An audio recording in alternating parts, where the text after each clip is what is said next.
जिस प्रकार से प्रशासन राज चल रहा है, तो ये उम्मीद थी शहर की जनता को कहीं ना कहीं राहत मिल पाएगी, लेकिन जिस तरीके से राजनीति का समय होता है, जब सत्ता बैठी होती है, जो दिक्कतें समस्याएं होती है, वो समस्या अभी भी कायम है।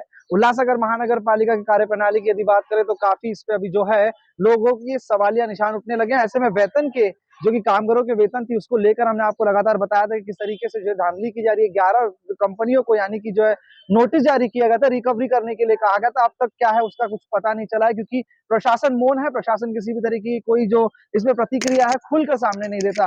ऐसे में कोणार्क की यदि बात करें तो हमने आपको ये भी बताया था कि इस सर्वे में जो है जब सर्वे किया गया था वेतन के इसमें, तो कोणार्क को और दूसरी अन्य कंपनी को जो है बाहर रखा गया। तो कहना यह था कि मैन पावर का ये टेंडर नहीं है। लेकिन अगर बात करें तो जग जाहिर है, पूरे शहर को पता है कि कोणार्क में जो कि साफ सफाई का टेंडर दिया गया है, शहर में कचरे का टेंडर दिया गया, तो सबसे ज्यादा मैन पावर जो है कोणार्क ही इसमें नजर आता है। और लंबे समय से जो लगातार आप सभी जो कामगार हैं अपने वेतन को लेकर आवाज उठा रहे हैं, लेकिन किसी तरीके की कोई प्रतिक्रिया सामने नहीं आ रही। आप लोगों ने आंदोलन किया, निवेदन दिया, कई बार जो है संपर्क साधा, लेकिन कोई जो है इसके ऊपर निर्णय नहीं आया। उल्टा उसके ऊपर ये देखने को मिला कि जो कामगार थे उन्हें नौकरी से निकाल दिया गया और जो है अलग तरीके से प्रेशराइज किया जा रहा है। तो क्या मांगे थी, आज जो मुलाकात हुई उसके लिए क्या कहना चाहेंगे? आपने जिस तरह से महानगर पालिका के बारे में बताया, तो महानगर पालिका और कोणार्क ग्रीन इन्वायरो के जो लोग हैं, इनकी साठ गांठ से अब ये इतने फल फूल गए कि इनकी चमड़ी गेंडे की चमड़ी बन गई है। इनको ना गरीबों की ना शहरवासियों की आवाज सुनाई देती है, ना इनकी तकलीफें दिखती है। आज आपके माध्यम से बताना चाहता हूँ कि ये पीछे आपने स्वच्छ उल्लासनगर का बोर्ड देख रहे, ये मेरे पीछे खड़े मेरे सभी भाई, ये कोणार्क के अंदर सफाई कर्मचारी, ड्राइवर, सुपरवाइजर विभिन्न पदों पे कार्य कर रहे हैं और पिछले 10 सालों से काम कर रहे हैं। पगार वाढ़ की इनकी जो नीड थी उसके खिलाफ हमने आवाज उठाई थी और हमने आंदोलन किया। मगर आंदोलन के अंदर जो लोग सहभागी हुए और बढ़ चढ़कर जिन्होंने हिस्सा लिया, उन लोगों की दादागिरी इस तरह से रही कोणार्क ग्रीन इन्वायरो प्रोजेक्ट वालों की कि उन्होंने इन लोगों को बिना नोटिस दिए एक ही दिन में काम से निकाल दिया। अब काम से निकालने के बाद हम सहायक आयुक्त के पास गए, वहां का हम लोग काम कर रहे, मगर काम करते समय वहां पर भी जो आनाकानी हो रही है, ये डेट को ये करना है, आगे डेट को लेके जाना, इस तरह के काम चल रहे थे। महानगर पालिका का कोई भी अधिकारी वहां पर उपस्थित नहीं होता है जब तारीख होती है। साथ में कोणार्क ग्रीन इन्वायरो का भी कोई भी प्रतिनिधि नहीं आता। इस समय में सिर्फ 2 बार केवल लोग आए, 8 से 10 तारीख हो गई। अब ये प्रकरण थाना के उपायुक्त कार्यालय में चला गया है और हमारे लोगों को काम पे न लेने के बावजूद हमारे लोगों को किमान वेतन भी नहीं दिया जा रहा है। जबकि आपने कल के देखा रहेगा कि महानगर पालिका और कोर्ट के यहाँ पर हजारों लोगों ने टैक्स भरा, मगर उस टैक्स के पैसे का दुरुपयोग सिर्फ खुद की जेब भरना और इन ठेकेदारों को बड़ा करना है। किसी को भी अपने हक का और जो किमान वेतन कायदा अंतर्गत जो मिनिमम वेजेस है वो देना चाहिए, वो नहीं दिया जा रहा है। उसके खिलाफ ये इसका जो सुपरविजन होता है, ये प्रिंसिपल कॉन्ट्रैक्टर या उल्लासनगर महानगर पालिका के आयुक्त होते हैं और उनकी पूरी टीम होती है। मगर आप देख लीजिए, आज तक किसी भी कॉन्ट्रैक्टर पर किसी भी तरह की कोई भी एक कार्रवाई नहीं है। इस महानगर पालिका का ये बहुत बड़ा महान कार्य है कि अब तक किसी भी एक कॉन्ट्रैक्टर पर इन्होंने काम नहीं किया, क्योंकि इनके नजरिए से सब कुछ ठीक है, क्योंकि इनके अंदर सबकी मिली भगत है और ये लोग खुद भी उसके अंदर शामिल है। ये स्पष्ट रूप से है।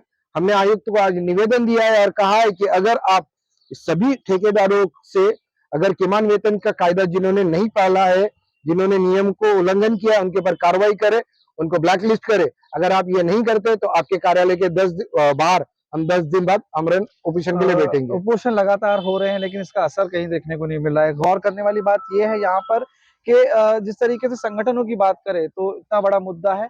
मान नगर पालिका की जो संगठन होती है वो इस पे इन्वॉल्व नहीं हो रही है। जो बाहर की प्राइवेट कॉन्ट्रैक्टरों के साथ जुड़ी जो संगठन है वो लगातार इसको लेकर जो उठा रही है मुद्दा, लेकिन ये जो तालमेल है वो कहीं ना कहीं नजर नहीं आ रहा। पॉलिटिशियंस की यदि बात करें तो इस मुद्दे पर वो कुछ कहना नहीं चाहते।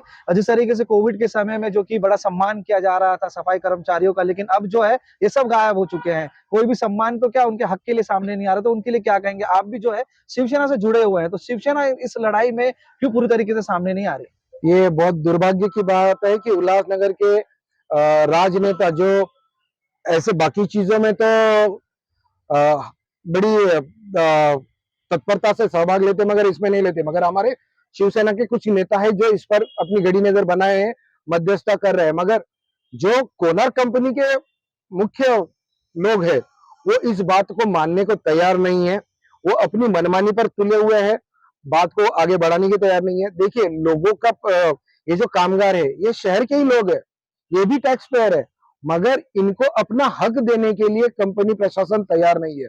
कंपनी प्रशासन इनके भी हक का पैसा खा रही है। इनको बिना प्रॉफिट के तो ये ठेका नहीं चलाते रहेंगे, मगर उस ठेके के बाद भी ये कामगारों के पगारों से में भी वो पैसा खा रहे, क्योंकि वो पैसा इन अधिकारियों को बांटना पड़ रहा है।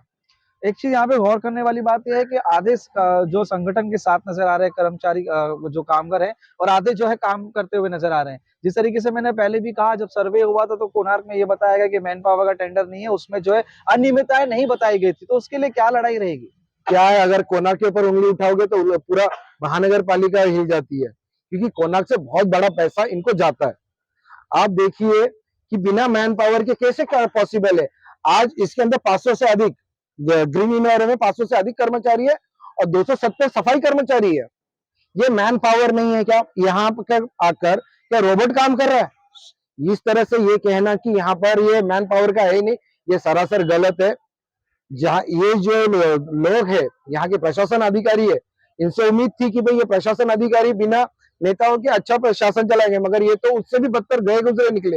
ये अपनी जेब भरने के लिए सामान्य व्यक्ति, सामान्य कामगारों के साथ उसके थाली में का छीन कर खा रहे, ये बहुत दुर्दैव की बात है। जिन कामगारों को अभी नौकरी से निकाला गया है, उनकी परिस्थिति क्या है, किस तरीके का काम कर रहे हैं? अभी देखिए ये हमारे सचिन भाई है, ये कोणार्क के अंदर बड़ी गाड़ी चलाते थे। आज उनको बिना नोटिस दिए सिर्फ मोबाइल पे मैसेज भेज के काम से निकाल दिया। आज ये कल्याण के स्टेशन पर फल बेचने का काम कर रहे, वहां मगर फिर भी ये संगठन के साथ है। के लिए साहब गाड़ी उठाते फल मत बेचो, उठा उधर से कांटा छीन लेते, कैरेट फल का कैरेट छीन के भाग गए थे लोग। ऊपर से बोलते इधर इधर खड़ा नहीं कर, जाओ उधर उठो उठो जाओ उठो यहाँ से। साहब बोला फिर हम लोग यहाँ से भी नहीं, काम करे कैसे फिर हम? बहरहाल यदि बात करेंगे तो ये हालात है, इस तरीके की परिस्थिति है शहर में प्रशासन काल में, कि कामगारों की यहाँ पे हालतें खराब है। उनके जो है वेतन को खाया जा रहा है, उनके वेतन को जो है सही समय में दिया नहीं जा रहा, ना बढ़ा के दिया जा रहा है। वहीं यदि बात करेंगे शहर के नेताओं की, तो एक खामोशी है। ये वही कामगार है जो कि कोविड के समय में कर्मचारी थे और जब साफ सफाई कर रहे थे तो उनका सम्मान किया जा रहा था, नेता इनके साथ सेल्फी निकाल रहे थे। लेकिन आज जब परिस्थिति और जब आर्थिक परिस्थिति से जूझ रहे हैं, तो सारे नेता जो इनसे दूरियां बनाए रख रहे हैं। तो देखना है कि आने वाले समय में ये दिक्कतें किस तरीके से हल हो पाती है प्रशासन काल में, या फिर आने वाले समय में हमें चुनाव का, नेताओं का इंतजार करना पड़ेगा, जहां पर थोड़ी बहुत राहत तो भी मिल सकती थी। कुणाल कपूर, बोल इंडिया।